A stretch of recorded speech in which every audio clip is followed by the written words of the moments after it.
Go. What's up, What's up, Quincy? Crypto Brown? Can you hear me? Crypto Brown, how you doing? Yeah.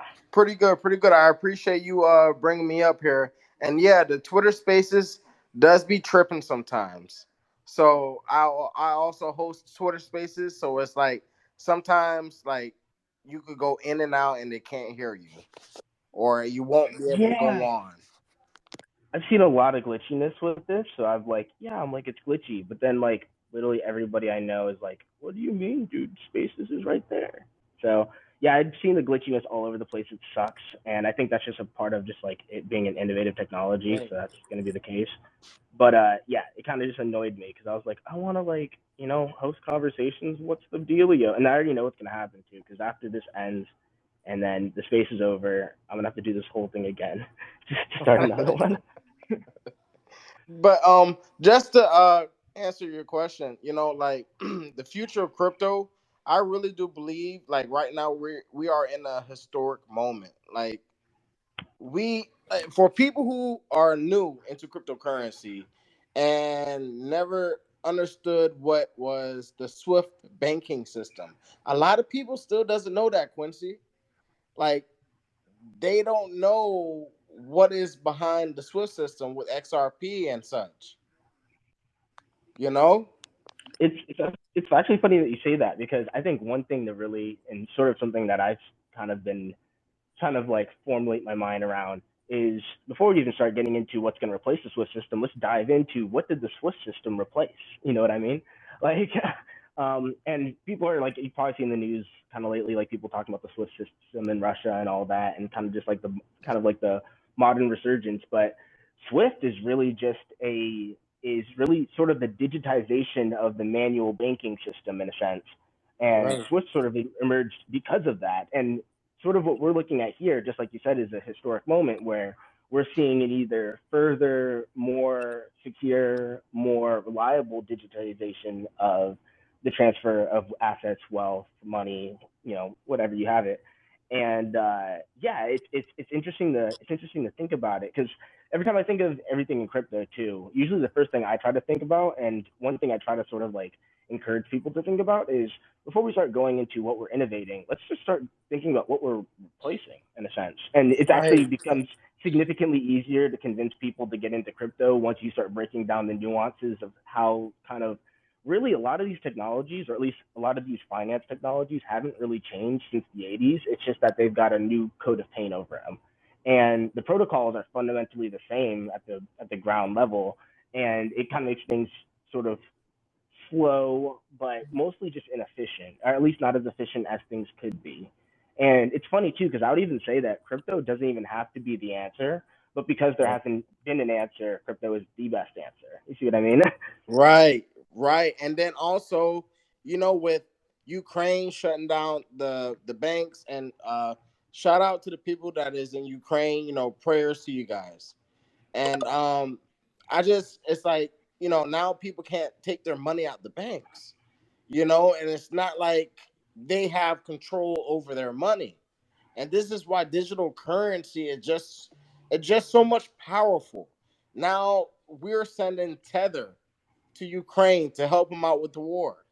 Like you usually never really hear anybody talking about Tether. And then another thing is too, a lot of people have to understand what is cryptocurrency. You get what I'm saying, Quincy? Like just how you were saying about with the whole Swift system and what does it do. A lot of people is just jumping on but not understanding cryptocurrency in general. Let me can I touch up on something with that one? I'm even glad that you um, brought that up, Crypto Jorge, Brown. yeah, how Cool. you doing? Check me out though on a great level of intelligence. Everybody who's in here right now that is involved with any cryptocurrency that you know you're gonna gain profits from, give yourself a giant pat on the back because you are yourselves own millionaire. You're gonna be Yeah. your own role model.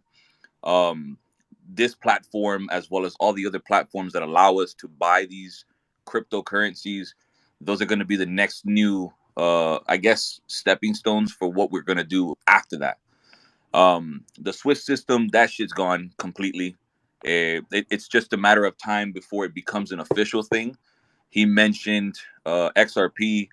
I am number one to XRP. I still won't even say that I know everything about XRP. I'm learning every day, and for like the last year, I've still been trying to educate myself on even Swift, Ripple Net, XRP. I'm just starting to get the understanding to this. So where I'm getting to this, where this way Crypto Brown could go about his statement is right now we're at a stepping stone of futuristic thinking. We're no longer thinking about what we're going to do tomorrow. It's like, what are we going to do in 5 years? What are we going to do in 10 years? What's the next big step after that? Dude, it's sky's the limit, man. Yeah, Really is. nice to have that, Jorge. One Yeah, thing man. I wanted to touch on that Crypto Brown sort of glossed over in a sense was some of the people not being able to access just their banking in general, not even just in Ukraine, but just in general. And one thing to sort of think about too is the backing of your dollar, and not even quite your dollar, but your access to economic goods, which is like your bank account, your overarching ability to spend that money. That is all hinged on the overall economic stability of that country remaining stable. And obviously, war may cause instability, and that instability can cause, people, like I said, not being able to get money out, or not being able to purchase goods, or being able to have certain limits on what goods they could purchase. And all of those limits don't exist with crypto because it's simply, well, it's simply an internet protocol in a sense, to where there is no, well, because of this constraint and these rules, because people can't do this, you can't say no. It's, if someone's willing to engage with you, you're willing to engage. If you're willing to be able to send money to somebody, you're willing to accept that. Like, even like, look at it this way, right? Let's say someone who wanted to send money to somebody, anywhere, and it was going through the banks, and let's say because of some sort of political instability, the banks have some sort of bail-in or have some sort of bailout or anything that really puts the banks in such a capacity where they're really shorting capital. Well, even though that you may see that money in your account, you may not be able to pull it out. And that simply is just by virtue of how the banks work. If they just say, hey, look, we can't have you, it can be something as simple as, hey, look, you want to take your money out today? We'll have it out by Tuesday, or we'll have it out by Wednesday or something. Just that alone restricts you and restricts your economic mobility, where crypto, in a sense, creates this whole new level of freedom where anybody can really engage with anybody in any capacity without any sort of strict constraints. 100% agreed. And being all that said from you, I say this now to everybody else who listens. When someone doesn't know something, educate them. Don't be a dick about them. Don't be a dick to them. Just kind of educate them, because sometimes, you may not know what everybody else is picking up, because this right now is the chance for even us. We kind of have to break grounds somewhere. You may think your $100 isn't doing much, but it's doing something for you. It might do something for somebody else though. They may only have $100, and that's the only thing that they have to sacrifice. So let's move forward with the education that we're about to learn, that we are learning, and that we do have. Let's teach that to the next person. The next 30-year-old guy or girl, the next 20-year-old boy or girl. Doesn't matter, man.